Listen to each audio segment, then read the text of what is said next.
What is up, everybody? Sysadmin Sean here, and today we're going to go over what I've been doing with my summer vacation, which is not really a thing, but we have summer projects where I work, and this year has been a really big one for me, and I've learned a lot, and so I'm going to pass down what I have learned, and maybe it's something that interests you and that you'll want to see more of when you decide to go into the IT field, and you might just enjoy it. Who knows? So stay tuned. This summer, I have been involved with our networking team, and we have been doing what's known as our network refresh project. It has another fancier term, but I'm going to stick with a simple term.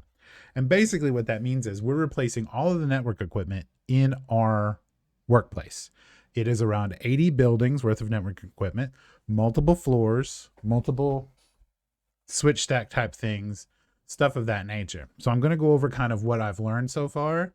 This is very basic. It's not completely full featured. It's not going to cover everything because I don't even know everything, but we're going to try and get through as much as we can. Let's get this at least to 100. There we go.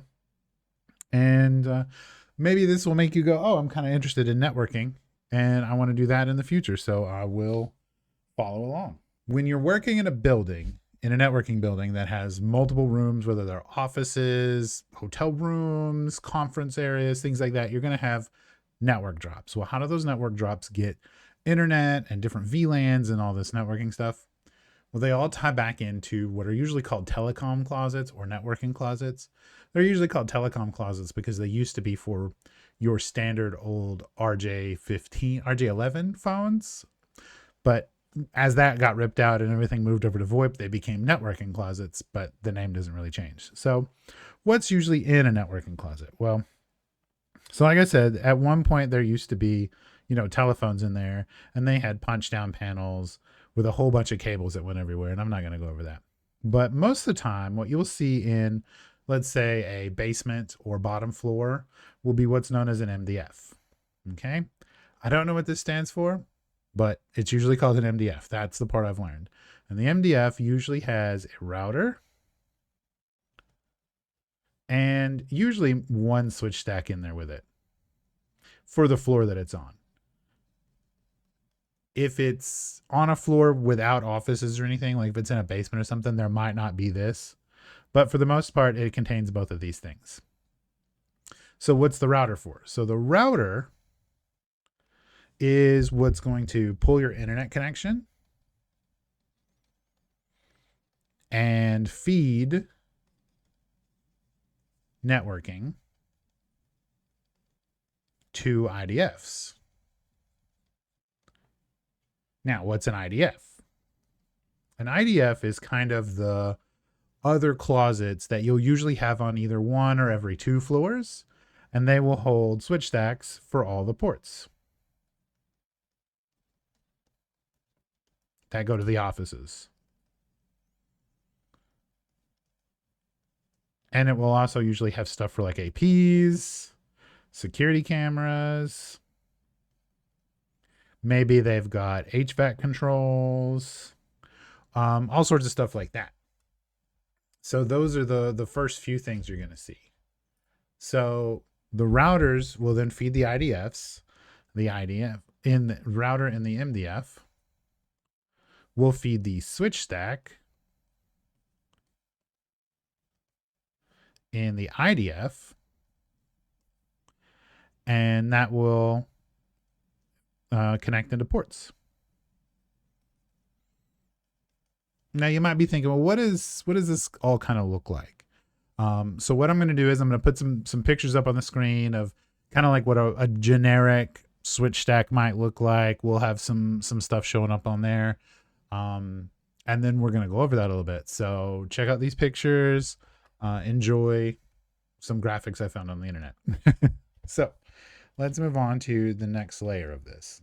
What's a switch stack? We've discussed an MDF,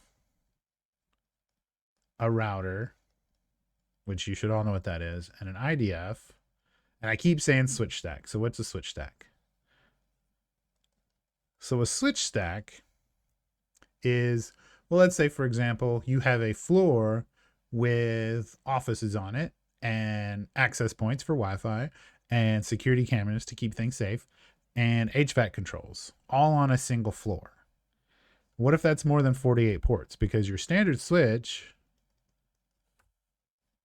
usually has 48 ports, but you need more. You need 96. You need 250. You need some amount other than that. Well, that's where a switch stack comes into play. So here's our standard 48 port, right? We'll call it 48P. Maybe there's PoE on this. Maybe there's fiber on it, like high-speed ports. But for the most part, this is usually copper, and then it has some uplinks. It takes in an uplink. So you'll usually see something like there'll be 6 or 8 fiber ports and then 48 copper ports, right? And again, we need more than 48. So what do? Well, we put in another 48 port switch, like so. Maybe we're going to need more than that. So let's add a third, just for the sake of argument. So here is our 3 48 port switches.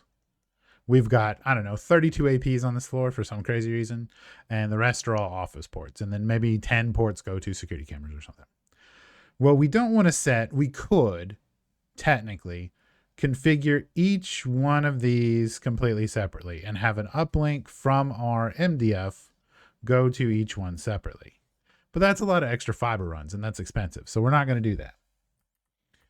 What we're going to do is we're going to connect them through a less expensive medium, usually a stacking cable.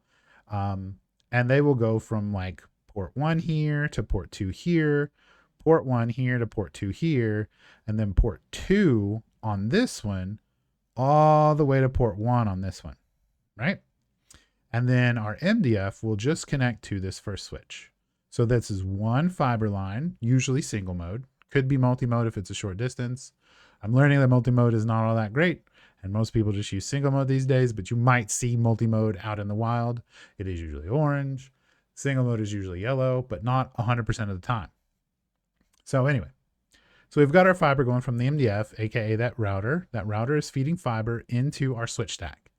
This is carrying all of the data possibilities that this floor needs. So maybe this floor needs an AP VLAN, security camera VLAN, data VLAN for the offices, and then any other number of things. That's all running through this. So now we have to configure this stack as one unit. Now that it's combined together, we have to say that maybe this is an active, a standby, and a member, or 1, 2, 3, just depends on the naming system that the vendor chooses. And we'll say that these ports are like 1/1/1. Well, let's write it over here. So since let's say they're 1, 2, and 3, right? So we'll start with 1/1/1 through 1/1/48. And that's our first 48 ports, right? And then the next one will be 2, 1, 1, 2, 1, 48. That's these. And so on and so forth. These will all be configured for whatever VLAN is going to be plugged in. So let's say the first 10 ports, let's say 1, 1, 1 through 1, 1, 10 are APs. Well, then we tell the switch, hey, this stack, first 10 ports, they're going to be APs. Basic, simple stuff. But we're treating the whole thing as a giant switch. And so we'll go through the rest and we'll say, 1, 1, 11 through 48 are data. And that's done. And maybe 2, 1, 1 to 2, 1, 48 data.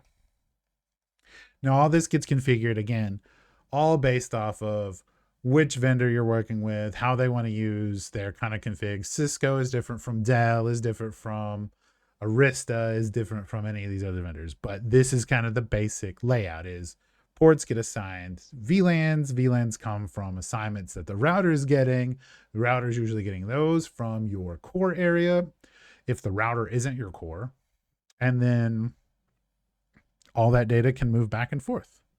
These all get configured in a way to let them communicate with monitoring systems and things of that nature. So that's what I've been doing all summer so far is one, building these stacks. So we've been able to prep these stacks beforehand. Then we go into these really messy buildings, and I'm going to put some more pictures up here of really nasty cable configs that are floating all over the internet to show kind of what we've had to deal with.